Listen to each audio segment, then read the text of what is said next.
What does this crack mean in my cinder block or brick wall? Hey, it's Craig with Anchor Foundation Repair, and I am here just to point out a sign and symptom that I often see around a brick wall. And in this case, again, it is CMU, cinder block, but it also applies to brick if that's the style of your home. There's a very vertical crack right through here that you can tell runs up and gets wider as we go higher up that crack.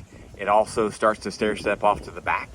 And then as well, minor, but still present, stair stepping towards the front. So what this crack means, as it is narrowed down low and then gets wider up top, is that either the front side of the building or the back side of the building is down. And in this case, it's actually both of them. I also want to point out something interesting right here, is that this crack runs through that cinder block, but notice you don't see anything in the slab.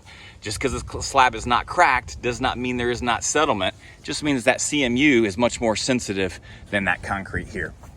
So I'm going to take you to the front, and we're going to talk about, I always like to back up one cue with another. There is another stair step crack running right through here. Opening around this garage door is getting wider, runs across, and then stair steps up, getting wider. So that's the second indication this corner's down. And because I always like multiple cues, I also want to highlight where the settlement is the worst, the back corner of this, and show you the cues that I'm looking at to verify settlement over there. Number one, I know it's not going to show up really well in this camera, but would be that cinder block, that top CMU block, is now pushing out on that little trim piece, or brick freeze, if you would call it that, right there.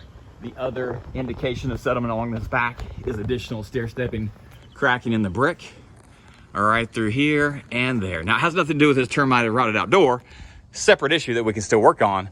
But when your home settles like this and you have those indications of cinder block and or brick cracking like that, really the only solution is to underpier. Now, of course, we do drill bottom piers in our area of Central Texas, but there's other techniques too. And I just wanted to point out one of the signs, symptoms, and things that you should pay attention to as a homeowner around the outside of your home.